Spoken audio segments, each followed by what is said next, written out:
Kal Kadosh, Shalom Uvracha. La Gemara dans Masechet Baba Metzia, au Daf Samechalef Amud pose la question suivante. Amar le Rav Hanina Misura Diprat le Ravina, Yetziat Mitzrayim de Katav Rahamana Gabesh Ratzim Lamali.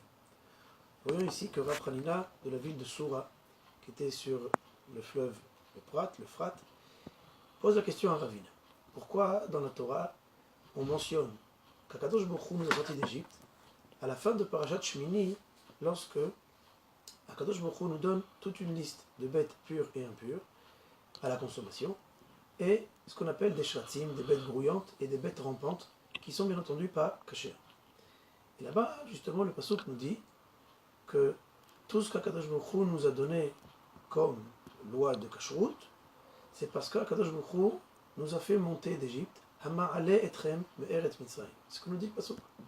Les Chachamim se posent la question, pourquoi mentionner spécifiquement sur cette mitzvah le problème justement de la kashrut, par rapport au problème de la kashrut, pourquoi mentionner la sortie d'Égypte? Et là, voilà ici la réponse de Ravina. Amar Akadosh Baruch Hu, ani hu sheifchanti ben tipa shel bechor, le tipa she'ena shel bechor.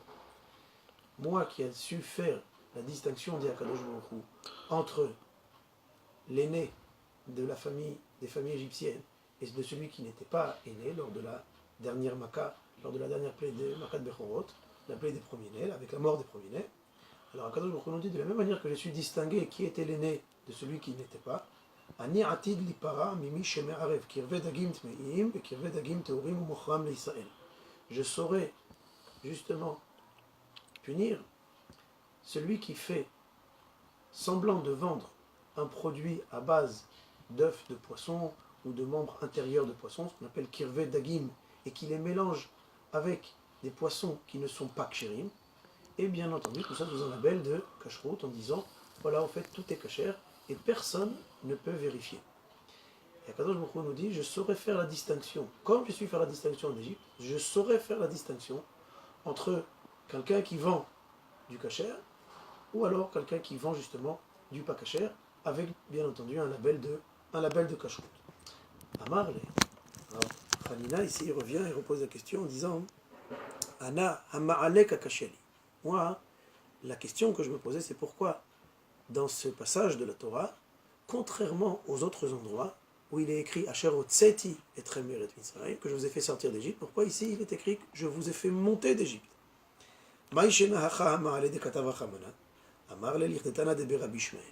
Et là, Ravina lui dit pourquoi ici c'est écrit Hama'ale et pas Vehotseti? Je vous ai fait monter, contrairement à la règle générale où dans la Torah il est écrit que je vous ai fait sortir. Et là, c'est un enseignement de Rabbi Shmuel qui nous a rapporté. Amar Akadosh Baruch Hu, ilmale lo ha'eleti et Israël mi Mitzrayim ela bishvil davar zeh she'en mitamim bishratzim dayai.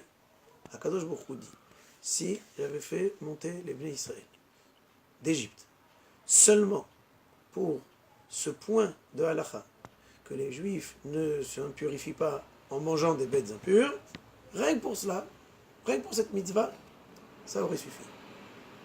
Et là, les Chachamim nous donnent ici un message très important concernant Pessah. Nous savons que nous allons boire Bezat Hashem 4 verres de vin, 4 coupes, qui correspondent justement aux 4 langages de Géoula. Akadosh Baruch Hu nous a fait sortir, Vehotzeti, Akadosh Baruch Hu nous a délivrés, Vegalti, Akadosh Baruch Hu nous a sauvés d'Égypte, Veitzalti, et Akadosh Baruch Hu nous a pris en tant que peuple, Velakarti. Si on fait attention, dans l'histoire du monde d'une manière générale, Akadosh Baruch Hu ne vient pas sauver des peuples seulement pour les sauver. Akadosh Baruch Hu sauve un peuple, le peuple juif, avec comme but de le prendre en tant que peuple. Le but final, c'est pas seulement de faire sortir des esclaves qui étaient hier esclaves, aujourd'hui maintenant ils doivent être des bnei chorin, des gens libres. Mais Akadosh Baruch Hu a décidé justement de faire sortir le peuple, son peuple, l'aîné béni Bechori Israël justement. Il y a eu la mort des premiers-nés chez les Égyptiens, justement pour faire sortir le véritable aîné d'Akadosh Baruch Hu, comme s'adresse Moshe Rabbeinu à Paro en lui disant que c'est le fils aîné d'Akadosh Baruch Hu. Le peuple juif est considéré comme le fils aîné d'Akadosh Baruch Hu. Akadosh Baruch Hu ne vient pas seulement libérer un peuple afin de le libérer, pour avoir une liberté qui est justement complètement dénudée de sens spirituel, mais bien au contraire. Tout le sens de Pessah, c'est qu'Akadosh Baruch Hu vient nous libérer, justement pour arriver à une véritable liberté, comme dit le Hachamim dans Masechet Avot, Elecha ben Chorin el Misha Osek Batorah, que quelqu'un qui est véritablement libre ne peut être libre seulement si il s'adonne complètement à l'étude de la Torah. Et c'est ce que nous dit ici les Chachamim. Les Chachamim nous disent ici que cette liberté, elle passe par deux points très particuliers. Le premier point, comme on l'a vu ici, Akadosh Baruch Hu a su faire la distinction entre celui qui était aîné de celui qui n'était pas.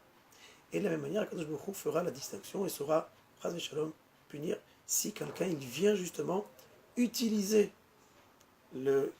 justement un label de kashrut en faisant croire qu'un produit est caché alors qu'il ne l'est pas.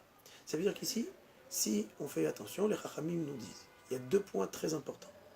Le premier point, la distinction entre celui qui était aîné de celui qui n'était pas. Pourquoi Akadosh Baruch Hu choisit plus particulièrement cette manière de punir les Égyptiens? Le Ben Ishraï donnera la réponse dans son Ben Yoyada, dans son Pirouche, son explication sur la Gemara, en disant que nous savons que les Égyptiens étaient complètement dépravés et étaient complètement dans la pratique de la débauche. Et la Torah nous dit qu'il n'y avait pas une maison sans qu'il y ait un mort à cause de la Maka, de la plaie des premiers-nés. En bait asher en sham met.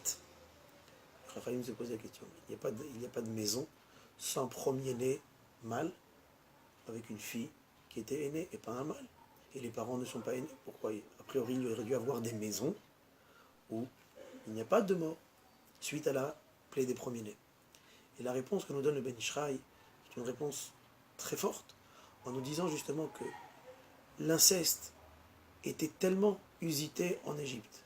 Comme l'Égypte est appelée Hervat Haaretz, la nudité de la terre, pour nous dire que la culture, les en Égypte étaient plongées dans justement, comme les Chachamim nous disent, étaient plongées dans cette débauche. La débauche était quelque chose de complètement normal. On dit qu'il y avait tellement de l'inceste que même entre eux et dans une même famille, il y avait des enfants qui n'étaient pas considérés comme des aînés, mais au fait qu'ils étaient aînés. Pourquoi? Parce qu'ils ne provenaient pas du père et de la mère, mais ils provenaient, Chas v'Shalom, de relations interdites entre les enfants et leurs parents. Et c'est la raison pour laquelle Akadosh Baruch Hu choisit justement cette Maka des premiers-nés pour dénoncer cette immoralité de la part des Égyptiens et pour nous dire, regardez comment vous, le peuple juif, vous sortez d'Eretz Mitzrayim parce que vous savez vous détacher de ces mœurs qui sont très négatives. Deuxième point, la droiture dans tout ce qui est les règles financières et pécuniaires. Dîner Mamonot, nous savons que la base de la Torah est justement, comme nous disent les Chachamim dans Masechet Avodah Zarah, la base de la Torah, c'est la droiture. Le peuple juif est appelé Israël parce que, avant tout, sa mida, sa vertu particulière est la yashrut. Akadosh Baruch Hu nous dit, de la même manière que j'ai su distinguer un comportement immoral par rapport aux Égyptiens, je saurai aussi distinguer un comportement immoral et faire attention justement, et Chas v'Shalom, s'il le faut même punir, quelqu'un qui se comporte d'une manière immorale, pas seulement dans le domaine des relations interdites, mais aussi dans tout ce qui est le domaine financier et pécunier. C'est la raison pour laquelle ici, la Gemara nous ramène ces deux exemples. C'est quoi la sortie d'Égypte? La sortie d'Égypte, c'est justement savoir sortir de ces deux grands penchants, qui sont les relations interdites ou alors le penchant justement de vouloir gagner de l'argent à tout prix, et pour justement ne pas savoir, au contraire, de ne pas tomber dans cette problématique de relations interdites ou cette problématique de problèmes financiers et de manque de droiture, pour justement arriver à pouvoir se purifier. C'est la raison pour laquelle, ici, on ne mange pas des bêtes impures, pour dire justement, nous savons nous distinguer de tout ce monde bas, de tout ce monde qui est grouillant, qui est rampant, Asheretz, Ashoretz, Alaharetz, comme le termine ici la paracha, pour nous dire justement que le Ham Israël est sorti d'Égypte, pas simplement pour sortir, mais pour s'élever spirituellement. Hag, Pesach, Kasher et sa mère.